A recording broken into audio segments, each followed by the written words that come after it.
So I'm going to open this here, lift the hood up, and I'm going to push down on this green lever here.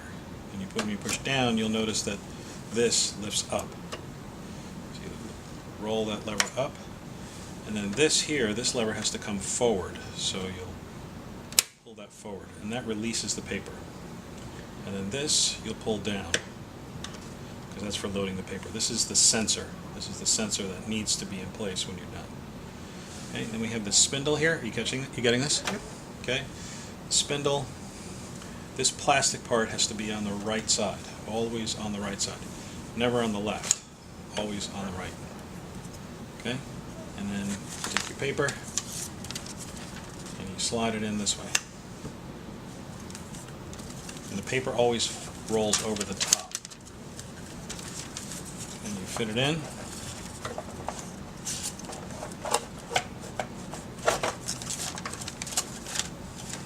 Oh, also this spindle here, this you want to push the paper over as far left as possible. Okay, so you want to make sure that's nice and snug. And this slides, so you can push that over to the side there. Then you're going to separate some of the paper, so you have more of the throwaway paper, whatever you want to call that.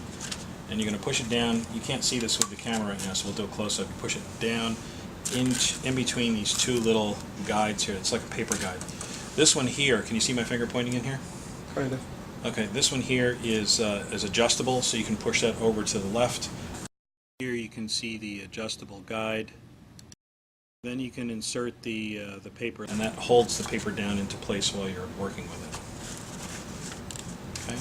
The next thing you want to do is feed the backing through correctly, and this is the biggest challenge. This is the hardest part, because a lot of people will try to put it in this way. And that's wrong. That's wrong. It actually has to go over this metal bar and between the two rollers. There's two rollers here. There's one here and there's one here.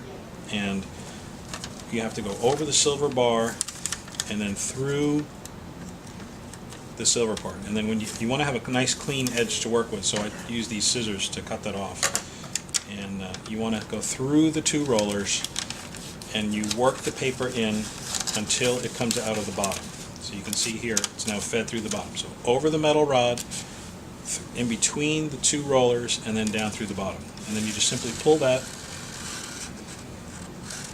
until some of the excess paper comes out. Let's take a closer look at how that process works. Okay, so there's the roller here, one top here, and then down here. So there's a roller here and here. And you can probably see me rolling that. Okay, so the paper has to go in between these two. Over the top, take the paper. I don't want to block it here. So, no, it's got to come over the top. Through. Are you getting right in that corner there? Yep. Feed it down in. You can actually see the paper down in there moving. And you wiggle it until it comes out of the bottom. Right? Then you push the sensor back into place. And then you lock the two rollers together, and then you push the printer head down, then you close the hood, and then you tear off the remaining piece of label. Now you always want to have some extra backing hanging through there, because sometimes the printer will return the paper in and then spit it out, and if you don't have enough, it'll get jammed up in there. So you always want to have a little bit of paper hanging out here. And that's it. So you've now successfully loaded your printer. Woohoo!